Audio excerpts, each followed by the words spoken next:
Hi everyone. Today we are going to start with chapter number 5, The 100 Dresses 1. So in this chapter एक girl के बारे में बात करी जा रही है जिसका नाम है वांडा पेट्रॉन्स्की एंड ये गर्ल की स्टोरी है. इसके अराउंड ये पूरा चैप्टर रिवॉल्व होता है. सो this girl is a very shy and quite girl and इसका जो नेम है उसका बहुत ज़्यादा मजाक उड़ाया जाता है इसकी पूरी क्लास में. And she was a Polish immigrant who had come to America with her family. So we'll read about the Polish American community in a while. Before that, I'll just give you a quick background. So she has moved to America with her family and she has attended school with American children who found her name very funny and very amusing. So इसीलिए उसका बहुत ज़्यादा मजाक उड़ाया जाता था classroom में. And also she was very poor, so she used to wear the same clothes every day, जिसके लिए भी उसका दोबारा से मजाक उड़ाया जाता था. So this story is revolving around this girl Wanda Petronsky. We'll just read first about the background जो हमें दिया है Polish American community के बारे में. So the first Polish immigrants arrived in America in 1608. But the largest wave of Polish immigration occurred in the early 20th century, when more than 1 million Poles migrated to the United States. तो ये Poles जो हैं ये Polish people को ये Poles की तरह refer करते हैं. The Polish state did not exist at that time and the immigrants were identified according to their country of origin rather than to ethnicity. They were identified as Russian Poles, German Poles and Austrian Poles. One of the most notable Polish American communities is in Chicago and its suburbs. So Chicago is sometimes called the second largest Polish city in the world, next only to Warsaw, the capital of Poland. Polish Americans were sometimes discriminated against the United States as they were Irish, Italians and Jews. According to the United States 2000 census, 667,414 Americans of age 5 years and older reported Polish as a language spoken at home, which is about 1.4% of people who speak languages other than English or 0.25% of the US population. So we now know कि ये जो girl थी Wanda पेट्रॉन्स्की अपनी family के साथ किसी और country से आई थी. Mean she was an immigrant and now she was studying with American students. So American students को उसका obviously because she came from a different culture तो उसका नाम भी फनी लगता था, उसके कपड़े फनी लगते थे एंड उसको हमेशा उसके बारे में मजाक उड़ाते रहते थे उसका. So this girl never use to react. वो कभी रिस्पॉन्ड नहीं करती थी, रिएक्ट नहीं करती थी. बहुत ही क्वाइट एंड शाय गर्ल थी. So we'll read now what the chapter says and साथ साथ इसे समझेंगे. So starting with today Monday, Wanda Petronsky was not in her seat, but nobody, not even Peggy and Madeline, the girls who started all the fun, noticed her absence. सो ये उसकी apparently दो friends हैं, Peggy and Madeline. सो ये जो दोनों girls थी ये दोनों भी उसका मजाक उड़ाती थी, but they were her friends, so called friends. तो उन्होंने बताया कि मंडे को वो girl Wanda Petronski was not there, she was absent from the class, but no one noticed, not even her two friends जो कि उसका मजाक भी उड़ाती थी, उन्होंने भी नोटिस नहीं करा. Usually, Wanda sat in the seat next to the last seat in the last row in the room 13. तो ये उसकी हमें सीट की डिस्क्रिप्शन दी है कि वो बैठती कहाँ थी. She sat in the corner of the room where the rough boys who did not make good marks sat. The corner of the room where there were mostly scuffing of feet, most roars of laughter when anything funny was said, and most mud and dirt on the floor. तो उसकी जो seat थी जहाँ पे Wanda Petronski used to sit, it was not a very good place to sit. Why? Because वहाँ पे mostly सारे rough boys, so the people who are not interested in the lectures और इन द लेसन्स, वो लोग अपने लिए corner seat choose कर लेते हैं जहाँ पर they can just chat and make fun of things और थोड़ा ऐसे हैप्पी गाला टाइम स्पेंड कर सकते हैं. This girl, Wanda Petronsky, also used to sit there only in that corner. Although she was not like them, but still वो वहीं बैठती थी उसी कॉर्नर में. और डिस्क्रिप्शन दी है कि उस कॉर्नर में स्कफिंग ऑफ फीट, स्कफिंग का मतलब होता है नॉइजी ड्रैगिंग मूवमेंट्स. जब आप लोग बहुत ज़्यादा अपने पैर को ड्रैग करके चलते हो, you don't lift your feet, तो वो जो आवाज़ आती है वो स्कफिंग होती है. सो उसी कॉर्नर में बहुत ज़्यादा स्कफिंग होती है and people make fun of things. बहुत ज़्यादा रोर्स ऑफ लाफ्टर होता है एंड बहुत ज़्यादा वहाँ डर्ट एंड मड होती है उस वहाँ पे फ्लोर पे. Wanda did not sit there because she was rough and noisy. On the contrary, she was very quiet and rarely said anything at all, and nobody had ever heard her laugh out loud. Sometimes she twisted her mouth into a crooked sort of smile, but that was all.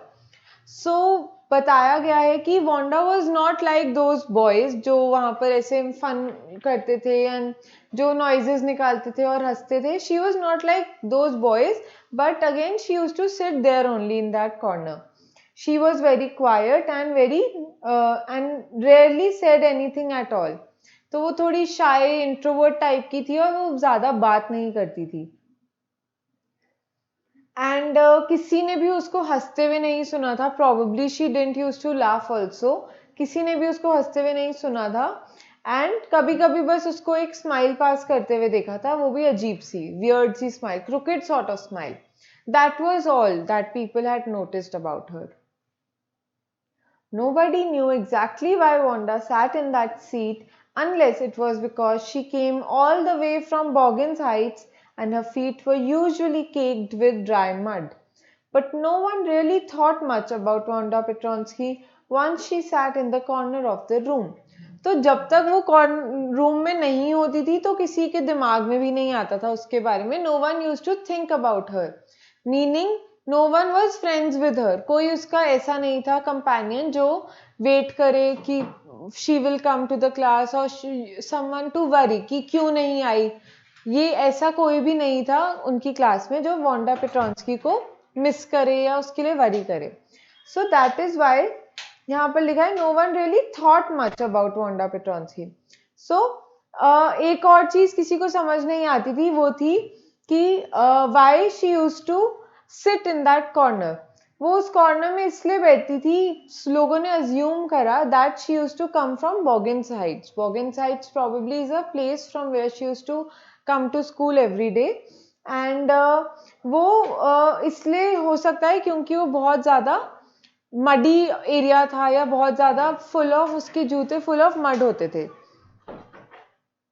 The time when they thought about Wanda was outside of school hours, at noon time when they were coming back to school, or in the morning early before school began, when groups of 2 or 3 or even more would be talking and laughing on their way to the schoolyard. So उसके बारे में कब सोचा जाता था? सिर्फ तब जब वो स्कूल के बाहर होते थे ग्रुप्स. वाई? आप लोग उस बच्चे को तभी पकड़ते हो ना जब आप स्कूल के बाहर होते हो, उस बच्चे को बुली करने के लिए या किसी को परेशान करने के लिए. तब आपको याद आती है कि अच्छा वो कहाँ है, वो कहाँ है, उसकी हमने ऐसे मजाक उड़ाना है या उसके बारे में हमने कुछ उसको बोलना है. So similar case use to happen with her. जब स्कूल का टाइम होता था तो उसके बारे में किसी को माइंड में नहीं आता था. So out of school, whenever school की छुट्टी होती थी या early morning before the school started, तब लोग उसके बारे में थोड़ा सोचते थे और पूछते थे. The time when they thought about Wanda was outside of school hours, at noon time when they were coming back to school, or in the morning early before school began, when groups of 2 or 3 or even more would be talking and laughing on their way to the schoolyard. Then sometimes they waited for Wanda to have fun with her, to have fun with her का मतलब literal sense में नहीं है. To have fun with her मतलब उसके बारे में, उसको बहुत ज़्यादा बुली करना, उसके साथ खींचातानी करना या उसको तंग करना बेसिकली. इससे क्या होता है, वो इरिटेट होती है, लोगों को मज़ा आता था. So having fun with her का यहाँ पे ये सेंस है कि just to enjoy bullying her और just to enjoy teasing her. The next day, Tuesday, Wanda was not in school either and nobody noticed her absence again. अगले दिन दोबारा वो छुट्टी पे थी, लेकिन अगले दिन भी किसी ने उसकी एब्सेंस को नहीं फील करा. नो वन नोटिस कि 2 दिन हो गए हैं and Wanda is not coming to school. But on Wednesday, Peggy and Maddie, who sat down front with other children who got good marks and who didn't track in a whole lot of mud, did notice that Wanda wasn't there. So Peggy and Maddie, जो apparently उसके 2 friends हैं, वो दोनों ने friends day मतलब 3rd day of her absence पे notice करा कि वांडा तो is not coming to school. So उनकी डिस्क्रिप्शन भी दी है कि कहाँ पे बैठते थे वो दोनों बैठते थे उस एरिया में जहाँ पे सारे इंटेलिजेंट बच्चे, मतलब people who use to get good marks, वो लोग बैठते थे उनके साथ. They both use to sit and जिनके पैरों में when there was no dirt on the floor, उस एरिया में बैठते थे ये दोनों girls. Peggy was the most popular girl in school. She was pretty, she had many pretty clothes and her hair was curly. तो यहाँ पे Peggy की description दी है कि वो सबसे ज़्यादा popular girl थी school की, मतलब everyone knew about her and she used to wear pretty clothes. रोज अच्छे अच्छे कपड़े पहनकर आती थी और उसके curly hair थे. Maddie was her closest friend. Maddie जो है वो उसकी Peggy की सबसे ज़्यादा close friend थी. The reason Peggy and Maddie noticed Wanda's absence was because Wanda had made them late to school. They had waited and waited for Wanda to have some fun with her and she just hadn't come. So again we know to have fun with her, वो लोग उसका wait करते थे school से आने से पहले, school पहुंचने से पहले. वेट इसलिए नहीं क्योंकि उन्हें उसकी फिक्र थी या उसकी कंपनी अच्छी लगती थी, इसलिए ताकि वो उसका थोड़ा मजाक उड़ा पाए, उसके साथ थोड़ा फन कर पाए. They often waited for Wanda Petronsky to have fun with her. So we know don't have to take this line in the literal sense. And yeah, so they say कि उन लोगों ने उन दोनों को वांडा ने लेट करवाया था. ओरल कॉम्प्रिहेंशन चेक में हमने क्या देखा, where in the classroom does Wanda sit and why, we have discuss that. She sits in the area where where these boys are sitting, the boys who make a lot of noise. And I'll just locate the paragraph. Yeah, here she used to sit in the last row, in the seat next to the last seat, in the corner of the room where the rough boys who did not make good marks sat, the corner where there was most scuffing of feet, most roars of laughter when anything funny was said, and most mud and dirt on the floor. So all these lines you have to mention in this answer. Next question. Where does Wanda live? What kind of a place do you think it is? So we know Wanda comes from which place? From that, why her feet are full of mud cakes? She comes from Boggins Heights and her feet were usually caked with dry mud, meaning that was not a place where proper roads were made. Probably we can assume that. Okay. Then when and why do Peggy and Maddie notice Wanda's absence? Both of them notice Wanda's absence on the 3rd day, that is Wednesday, because Wanda had made them late to school. Both of them were waiting for her to have some fun with her, but Wanda did not turn up. What do you think to have fun with her means? So I've already told you this. Having fun with her means that to annoy her, to tease her, to bully her, which makes everyone feel very energetic, and everyone likes making fun of someone or the other or bullying the other person. For everyone, that bullying or that teasing is fun. Okay. Wanda Petronsky. Most of the children in room 13 didn't have names like that. They had names easy to say like Thomas, Smith, or Alan. There were one boy named Bounce, Willie Bounce, and people thought that was funny, but not funny in the same way that Petronsky was. Wanda didn't have any friends. She came to school alone and went home alone. She always wore a faded blue dress that didn't hang right. It was clean, but it looked as though it had never been ironed properly. So, in this paragraph, we get to know that people really did have a problem with her name. They did not like her name, or maybe they found that her name was very strange. Wanda Petronsky हमें पता चलता है most of the children in room 13 did not have names like that. So we know that she used to study with whom? American children. And यहाँ पे हमें पता चलता है American children के नाम थोड़े से simple होते थे. So this shows what? This shows that children of the classroom did not understand the meaning of cultural diversity, or and they used to bully her because of her name, which shows that the children in the class were very immature. ठीक है, अभी वो इतने बड़े नहीं हुए थे कि इस बात को समझे that they should respect each one and they should respect where the person belongs and they should respect and give equal treatment to everyone. तो वो एग्जाम्पल देता है कि एक लड़का था क्लास में जिसका नाम बाउंस था. Bounce was his last name. तो उसके लिए भी उसका मजाक उड़ाते थे क्योंकि लेकिन Petronski was even funnier than that. Okay, then we get to know that Wanda की कोई ज्यादा दोस्त नहीं थे. ये हमने स्टार्टिंग में ही बता दिया था कि उसके ज्यादा फ्रेंड्स नहीं थे क्योंकि वो 3 दिन क्लास से एब्सेंट थी and no one even care to notice. तो we know that she did not have any friends. She came to school alone and went home alone. She always wore a faded blue dress that didn't hang right. It had been ironed properly. She didn't have any friends, but a lot of girls talked to her. Sometimes they surrounded her in the schoolyard as she stood watching the little girls play hopscotch on the worn hard playground.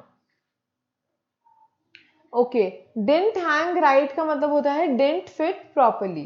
तो उसके ज्यादा friends नहीं थे and she came to school alone and she walk back alone. वो अकेले ही आती थी और घर भी अकेले ही जाती थी. यूजुअली फ्रेंड्स ग्रुप्स में आते हैं बातें करते हुए, चिट चैट करते हुए, हंसते खेलते हुए, बट वांडा पेट्रॉन्स्की अकेले आती थी and even when the school used to get over वो अकेले ही वापस जाती थी. So she came to school alone and went home alone. और उसकी ड्रेस के बारे में बताया गया है कि वो कैसी ड्रेस पहनती थी. शी वोर अ dress which was faded blue in colour. Faded blue dress that didn't hang right, मतलब वो एकदम उसके प्रॉपर फिट की भी नहीं थी. It was not a proper fitted dress according to her size. So वो थोड़ा सा मिसफिट लगती थी. It was clean, but it looked as though it had never been ironed properly. वो clean तो होती थी, but अच्छे से ironed नहीं होती थी. So we also tend to judge people जिनके कपड़े बहुत shabby होते हैं और जिनके फर्स्ट इम्प्रेशन हमारा by the look of that person क्या होता है. देखते ही हमें सबसे पहले उसके कपड़े ही तो नजर आते हैं सबसे ज्यादा. और हम कपड़ों के बेसिस पे ही, अगर किसी के जूते हल्के से फटे हों या अगर किसी के कपड़े हल्के से कहीं से फटे हों, so it gives a very bad impression that this person is wearing torn clothes or torn shoes. तो उससे हमारे दिमाग में एक अलग इमेज बन जाती है उस पर्सन के बारे में. Similar case happened with Wanda Petronsky. The dress she used to wear was very faded in color. मतलब क्या लगता है कि बहुत पुरानी होगी. And also it didn't hang in properly. मतलब उसकी एकदम फिटिंग भी प्रॉपर नहीं थी. तो इससे हमें पता चलता है हो सकता है वो ड्रेस उसने किसी से बोरो करी हो या वो ड्रेस उसकी हो ही ना. So all these things we come across our mind. Wanda didn't have any friends. She came to school alone, went back alone, always wore a faded blue dress that didn't hang right. It was clean, but it looked as though it had never been ironed properly. She didn't have any friends. but a lot of girls talked to her. Sometimes they surrounded her in the schoolyard as she stood watching the little girls play hopscotch on the worn hard ground. Wanda, Peggy would say in a most courteous manner as though she was talking to Miss Mason. Wanda, she'd say, giving one of her friends a nudge. Tell us, how many dresses did you say you had hanging up in your closet? तो अब उसको tease करने के लिए Peggy जो है apparently her friend I am saying, क्योंकि friends don't do like this, वो आपका मजाक नहीं उड़ाते हैं सबके सामने. When you get to know when the other person is trying to embarrass you and when he is trying to just play with you. तो इस केस में उसका पेगी का होल रीजन ही यही था कि उसका मजाक उड़ाना. उसको गुड फेथ में उसको नहीं बोलती थी, वो उसी इंटेंशन के साथ बोलती थी कि उसका मजाक उड़ेगा. तो पेगी क्या पूछती थी वांडा से, that Wanda how many dresses did you say you have hanging in your closet, कि वांडा तुम्हारी अलमारी में तुमने क्या बोला, कितनी ड्रेसेस हैं. और साथ में ही लिखा है that she nudges one of her friend, मतलब किसी को ऐसे कोनी मारना या किसी को ऐसे पोक करना, just to make sure that the other person is listening to the conversation that is going to happen. 100, Wanda would say. 100, exclaimed all the little girls incredulously, and the little ones would stop playing hopscotch and listen.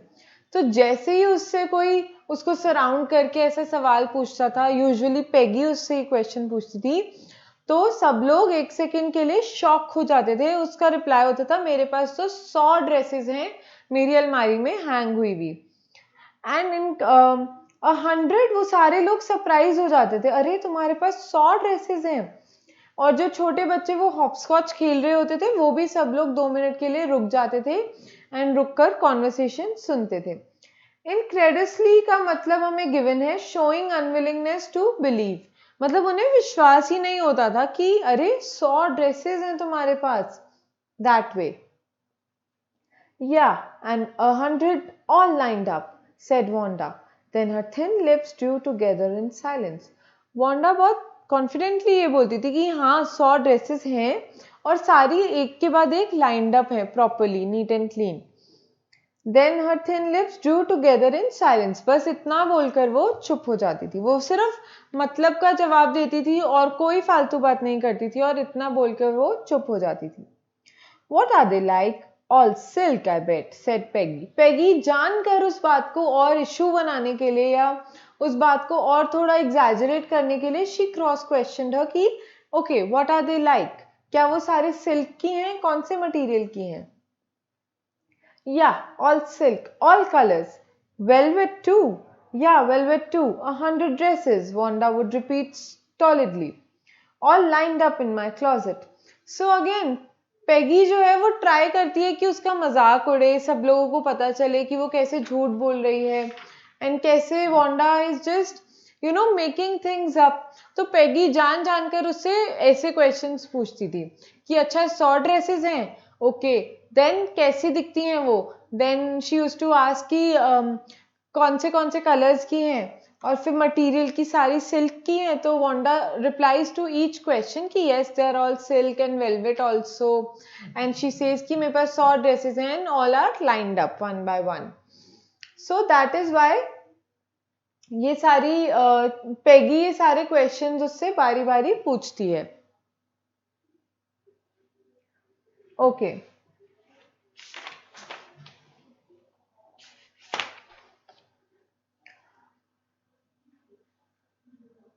Then they'd let her go, and then before she had gone far, they couldn't help bursting into shrieks and peals of laughter. उसको और बुरा feel कराने के लिए, okay, there was this word stolidly. Stolidly हमने यहाँ पढ़ा, Wanda would repeat stolidly मतलब not showing any feeling. तो वो ऐसे रिस्पॉन्ड करती थी कि उसे कोई फर्क नहीं पड़ रहा. She used to upfrontly answer whatever Peggy used to ask, but उसके आंसर में ये नहीं कि वो डर रही है या नर्वस हो रही है या she is showing very attitude. No, ऐसा नहीं था. वो नॉर्मली रिस्पॉन्ड करती थी without showing any feelings. Okay, then when after asking all these questions वो लोग उसको जाने देते थे, और अभी वो ज़्यादा दूर नहीं गई होती थी तभी वो जानकर बहुत ज़ोर ज़ोर से हंसते थे, एज इफ उसको लगे, वांडा को लगे कि वो उसकी बातों पर या उसके ऊपर ही हंस रहे हैं। ठीक है। And then before she had gone far, they couldn't help bursting into shrieks and peals of laughter. 100 dresses. Obviously, the only dresses Wanda had was the blue one she wore every day. So why did she say she had 100? What a story. How many shoes did you say you had? 60 pairs, all lined up in my closet. So अब Peggy उससे shoes के बारे में भी पूछती है कि अब बताओ तुम्हारे पास जूते कितने हैं? तो वांडा रिप्लाइज कि मेरे पास 60 पेयर्स हैं शूज के। Cries of exaggerated politeness greeted this. All alike. Oh no, every pair is different, all colors, all lined up. So again, Wanda used to just reply straight to whatever Peggy used to ask. हर जवाब देती थी Wanda very emotionlessly कि as if उसे कोई फर्क नहीं पड़ रहा। And Peggy used to think कि वो हो कैसे सकती हैं उसके पास 100 ड्रेसेस, रोज तो वो सेम ड्रेस पहनकर आती है। Why is she lying, why is she making the stories, और why is she cooking things up? क्यों वो इतना झूठ बोल रही है कि उसके पास 100 ड्रेसेस हैं, और वो बार बार कैसे कंफर्म करती है, कैसे इतने कॉन्फिडेंस के साथ कह रही है कि हाँ उसके पास ऐसे वैरायटी ऑफ ड्रेसेस हैं अपनी अलमारी में, variety of colours and material, velvet भी है, सिल्क भी है, ऐसा क्यों कर रही है वो आखिर? तो इसलिए वो बाद में उससे शूज के बारे में भी पूछती हैं, अच्छा तुम ये बताओ तुम्हारे पास जूते कितने पेयर्स हैं? तो वांडा उसका भी जवाब देती है, मेरे पास 60 पेयर जूते हैं, and all lined up, and कोई भी सेम नहीं है, सब अलग अलग दिखते हैं। Peggy, who had thought up of this game, and Maddie, her inseparable friend, were always the last to leave. Finally, Wanda would move up the street, her eyes dull and her mouth closed, hitching her left shoulder every now and then in the funny way she had, finishing the walk to school alone. So again जब वो Wanda जा रही होती थी, ये Maddie and Peggy, ये दोनों उसको पकड़ लेते थे, एंड पेगी ने तो ये गेम बना ली थी कि उससे हर बार ही पूछना है कितनी ड्रेसेस हैं, कितने जूते हैं, कैसी ड्रेसेस हैं और कैसे जूते हैं। So Peggy use to enjoy this, so वो हर बार उससे वांडा से यही सवाल करती रहती थी, जान जानकर पूछने के लिए कि इतनी ड्रेसेस, तुम्हारे पास इतनी ड्रेसेस हैं, तुम्हारे पास इतनी ड्रेसेस हैं, that way. Peggy was not really cruel. She protected small children from bullies, and she cried for hours if she saw an animal mistreated. If anybody had said to her, "Don't you think that is a cruel way to treat Wanda?" she would have been very surprised. Cruel? Why did the girl say she had 100 dresses? Anybody could tell that that was a lie. Why did she want to lie? And she wasn't just an ordinary person. Else, why did she have a name like that? Anyway, they never made her cry. So now हमें पता चलता है कि Peggy जो है, कैसे हमें बताया जा रहा है कि Peggy was not a mean girl as has been portrayed in the earlier paragraphs. हमें लगता है कि पेगी बहुत क्रूअल है, मीन है, बट नहीं, ऐसा नहीं है। क्यों? क्योंकि वो थोड़े से she is also very sensitive. जब भी किसी छोटे बच्चे को कोई बुली कर रहा होता है तो वो हमेशा उस बच्चे को जाकर बचाती है। एंड अगर किसी एनिमल को मिसट्रीट कर रहा होता है कोई, अगर किसी जानवर के साथ कुछ जबरदस्ती कर रहा होता है या जानवर को अच्छे से नहीं रख रहा होता, तो पेगी को बहुत बुरा लगता है, and she cries for a very long time. तो ये सारी चीजें हमें बताती हैं कि पेगी आखिरकार इतनी क्रूअल भी नहीं थी। लेकिन अगर कोई उससे आकर यही पूछे, बोले कि तुम वांडा को इतनी क्रूअल्टी के साथ क्यों ट्रीट करते हो, तो पेगी खुद सरप्राइज हो जाती है, क्योंकि पेगी को लगता है कि वो लड़की झूठ क्यों बोल रही है। So Wanda, why is she lying that she has 100 dresses? Because everyone knows वो रोज एक ही ड्रेस पहनकर आती है, तो वो क्यों सबसे झूठ बोल रही है? Peggy couldn't understand that. And also she says she wasn't just an ordinary person. इसका क्या मतलब है?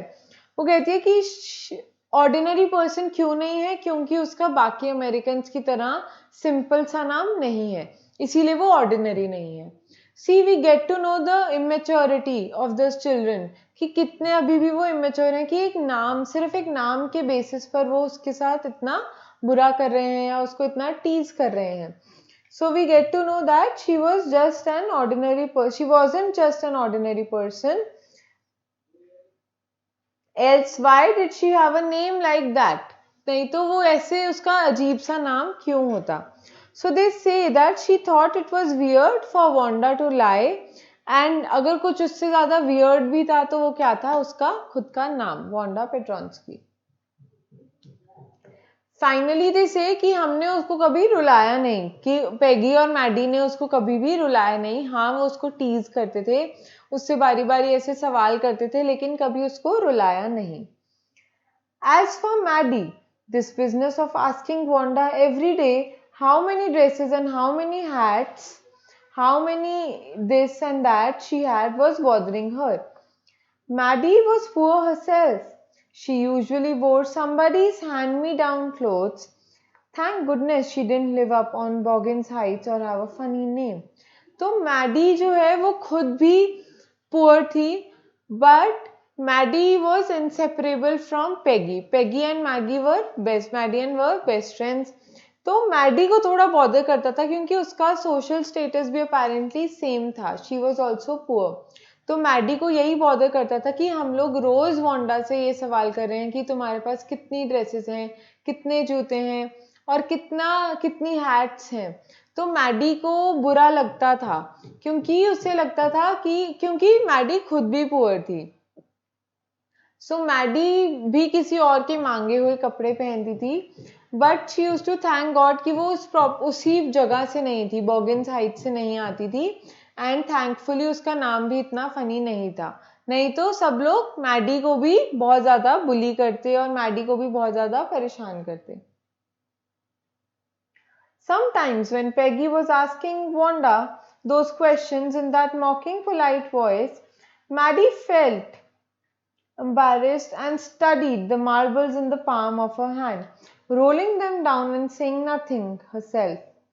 So जब पेगी वांडा को इतने सवाल पूछती थी, उसका मजाक उड़ाती थी, तो मैडी को भी एम्बैरेस्ड फील होता था। वो यही मन में सोचती थी कि she wish that she could help Wanda out, कि काश वो पेगी को रोक पाती कि ऐसे रोज रोज उसको परेशान नहीं करना चाहिए। लेकिन क्योंकि मैडी का सोशल स्टेटस भी वही था, Maddie was also very poor, तो इसीलिए वो कुछ नहीं करती थी, बस अपने आपस में अपने आप को डिस्ट्रैक्ट करती थी या अपने माइंड को डिविएट करती थी। Not that she felt sorry for Wanda exactly. She would never have paid any attention to Wanda if Peggy hadn't invented the dresses game. तो वो लोग अटेंशन ही सारी वांडा को इसलिए देते थे क्योंकि उसको वो मजे लेने होते थे वांडा के, उससे वो सवाल करना होता था बार बार कि तुम्हारे पास कितनी ड्रेसेस हैं, कितने कपड़े हैं, ये वो। But suppose Peggy and all others started in on her next. She wasn't as poor as Wanda perhaps, but she was poor. Of course she would have more sense than to say she had 100 dresses. Still, she would not like for them to begin on her. She wished Peggy would stop teasing Wanda Petronsky. So we get to know that Maddie was a little sensitive, more sensitive towards Wanda. Maddie or Madeline का social status was also the same. ठीक है, वो उतनी गरीब नहीं थी जितनी की वांडा थी, बट शी वॉज पुअर, वो गरीब तो थी। और वो ये नहीं चाहती थी कि कल को पेगी और लोग मिलकर उसके ऊपर चढ़ें, उसका मजाक उड़ाएं, तो इसीलिए वो भी उन लोगों को कुछ नहीं कह पाती थी। बट अंदर से वो यही चाहती थी काश वो ये किसी तरह पेगी को रोक पाए कि वो वांडा पेट्रॉन्स्की को टीज ना करे। Today, even though they had been late to school, Maddie was glad she had not had to make fun of Wanda. She worked her arithmetic problems absent-mindedly. 8 times 8, let's see. She wished she had the nerve to write Peggy a note because she knew she never would have the courage to speak right out to Peggy to say, "Hey Peg, let's stop asking Wanda how many dresses she has." When she finished her arithmetic, she did start a note to Peggy. Suddenly she paused and shuddered. She pictured herself in the schoolyard, a new target for Peggy and the girls. Peggy might ask her where she got the dress that she had on, and Maddie would have to say it was one of Peggy's old ones that Maddie's mother had tried to disguise with new trimmings so no one in the room 13 would recognize it. So now we know कितना अंदर से Maddie wanted to just tell Peggy not to trouble Wanda, not to ask her the same questions every day, not to tease her and not to bully her. She really wanted कि Peggy should stop, and वो खुश थी उस दिन कि अच्छा हुआ Wanda नहीं आई, हमें उसका मजाक नहीं उड़ाना पड़ा. So while she was just busy in her own problems, arithmetic problems she was solving, उसके दिमाग में ये आया कि काश वो एक नोट लिखे, क्योंकि वो on face of it, on मुंह पर जाकर नहीं बोल सकती पेगी को कि पेगी हम लोगों को वांडा को परेशान नहीं करना चाहिए. तो इसीलिए उसने सोचा कि वो एक नोट लिखेगी और उसने वो नोट लिखना शुरू भी करा. लेकिन बीच में ही उसको सडनली रियलाइजेशन होती है कि नहीं, वो ऐसे नोट नहीं लिख सकती. क्यों? क्योंकि उसने अपने आप को इमेजिन करा कि नेक्स्ट टारगेट वही हो सकती है. सो जब आप किसी एक पर्सन को प्रोटेक्ट कर रहे हो ऐसी चीजों के लिए, तो you have that fear in mind कि कल को वो आपके ऊपर ही ना चढ़ जाए कि अच्छा ज्यादा प्रोटेक्ट कर रही है तो हम तुम्हारी भी मजे ले सकते हैं. एंड मैडी के दिमाग में यही था कि अगर वो टारगेट बन गई और अगर पेगी ने सबके सामने उससे पूछा ये जो तुमने ड्रेस पहनी है ये कहाँ से आई, तो उसे जवाब देना होगा कि ये तो पेगी की ही पुरानी ड्रेस है जो कि उसकी मॉम ने ट्रिम करी है, ताकि किसी और को ना पता चले कि ये पेगी की ड्रेस है. had tried to disguise with, disguise का मतलब होता है to give a different appearance या फिर to conceal the identity. ठीक है. If only Peggy would decide of her own accord to stop having fun with Wanda. Oh well, Maddie ran her hand through her short blonde hair as though to push the uncomfortable thoughts away. What difference did it make? Slowly, Maddie tore into bits the note she had started. So, वो चाहती थी Maddie कि काश Peggy को खुद ही समझ आ जाए कि वांडा का मजाक नहीं उड़ाना चाहिए, that it is not nice, कि रोज रोज उसे परेशान नहीं करना चाहिए. अब मैडी को अपने आप को इस पूरे थॉट से डिस्ट्रैक्ट करना था, डिविएट करना था. So this action ran her hand through her short blonde hair. So this is an action that is used to convey कि वो अपने आप को डिस्ट्रैक्ट कर रही थी या अपना माइंड डाइवर्ट करने की कोशिश कर रही थी. जो वो ऑलरेडी सोच रही थी उससे उसको अपने दिमाग को डिविएट करना था. What difference did it make? Slowly, Maddie tore into bits the note that she had started. तो उसने जो वो नोट लिखना शुरू करा था, स्लोली मैडी ने क्या किया, उसको फाड़ दिया. She was Peggy's best friend and Peggy was the best liked girl in the whole room. Peggy could not possibly do anything that was really wrong, she thought. तो अब क्या है, क्योंकि हमें पता है कि पेगी जो है बहुत ज़्यादा पॉपुलर गर्ल थी स्कूल की. Also apparently Peggy was best liked, मतलब सब लोग उसको पसंद भी करते थे. तो वो यही सोच रही थी मैडी कि ऐसे नहीं हो सकता कि जो लड़की को सब लोग इतना पसंद करते हैं वो कोई गलत काम करे. तो इसीलिए अपने आप को तसल्ली देने के लिए और अपने दिमाग को वहां से हटाने के लिए उसने वो नोट फाड़ दिया और यही सोचा कि नहीं, पेगी जो कर रही है वो ठीक ही कर रही होगी कि इतनी अच्छी लड़की जो सबको इतनी पसंद हो वो कोई गलत काम क्यों करेगी या वो कोई गलत काम नहीं कर सकती.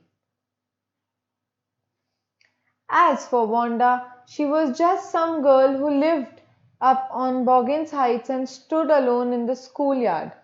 She scarcely ever said anything to anybody. ठीक है. The only time she talked was in the schoolyard about the only time she talked was in the schoolyard about her 100 dresses. Maddie remembered her telling about one of her dresses, pale blue with colored trimmings, and she remembered another one that had brilliant jungle green with a red sash. You'd look like a Christmas tree in that, the girls had said in pretended admiration. तो Wanda जो है वो normal एक girl थी who lived up on the Boggins Heights and stood alone in school, जो अकेले खड़ी होती थी, अकेले जाती थी, कोई उसके आसपास साथी नहीं था जिसके साथ वो टाइम स्पेंड करते हुए देखी गई हो। वो ज़्यादा बात भी नहीं करती थी स्कूल में, ओनली टाइम जब वो अपना मुंह खोलती थी वो था पेगी के क्वेश्चंस का जवाब देने के लिए या फिर अपनी उन 100 ड्रेसेस के बारे में बताने के लिए। Thinking about Wanda and her 100 dresses all lined up in the closet, Maddie began to wonder who was going to win the drawing and coloring contest. For girls, this contest consisted of designing dresses, and for boys, of designing motorboats. Probably Peggy would win the girls' medal. Peggy drew better than anyone else in the room. At least, that's what everybody thought. She could copy a picture in a magazine or some film star's head so that you could almost tell who it was. So, Maddie was wondering कि इस बारी किसको मिलेगा contest का prize, who will win the contest. Girls के लिए competition क्या था कि उन लोगों को कॉस्ट्यूम्स डिजाइन करनी थी, ड्रेसेस डिजाइन करनी थी, एंड बॉयज के लिए कॉन्टेस्ट क्या था कि उन लोगों को मोटरबोट्स डिजाइन करनी थी। सो मैडी वॉज जस्ट वंडरिंग कि कौन जीतेगा, बट इवेंचुअली उसके दिमाग में पेगी का नेम आया कि पेगी इज द वन जो बहुत अच्छा ड्रॉ कर लेती है, एटलीस्ट ऐसा सब लोग कहते थे या सब मानते थे, एंड ऑल्सो कि वो कोई भी पिक्चर को एग्जैक्ट कॉपी कर पाती है। तो ये सारी चीज़ों की वजह से मैडी यही अज्यूम कर रही थी कि कौन जीतेगा, पेगी जीतेगी। Well, tomorrow the teacher was going to announce the winners, then they would know. The next day it was drizzling. Maddie and Peggy hurried to school under Peggy's umbrella. Naturally, on a day like this, they didn't wait for Wanda Petronsky on the corner of Oliver Street, the street that far, far away under the railroad tracks and up the hill led to Boggin's Height. Anyway, they weren't taking chances on being late today because today was important. So we get to know आज क्या होना था, आज के दिन result आना था contest का। They didn't want to get late, और वो लोग वेट कहाँ पे करते थे पेट्रॉन्स्की की, वो लोग वेट करते थे ओलिवर स्ट्रीट के कॉर्नर पे, जहाँ से बहुत दूर बॉगिन्स हाइट्स था, जहाँ से वांडा पेट्रॉन्स्की आती थी। So that day it was also drizzling, तो इसीलिए पेगी और मैडी पेगी की अम्ब्रेला के अंदर घुसकर दोनों स्कूल की तरफ आते हैं, एंड उस दिन वो सोचते हैं कि हम लोग उसकी वेट नहीं करेंगे, कि हम लोग वांडा पेट्रॉन्स्की की वेट नहीं करेंगे, क्योंकि today we can't afford to get late. और साथ में ही वो दोनों बहुत ज़्यादा एक्साइटेड थी क्योंकि उस दिन रिजल्ट आना था उस कॉन्टेस्ट का।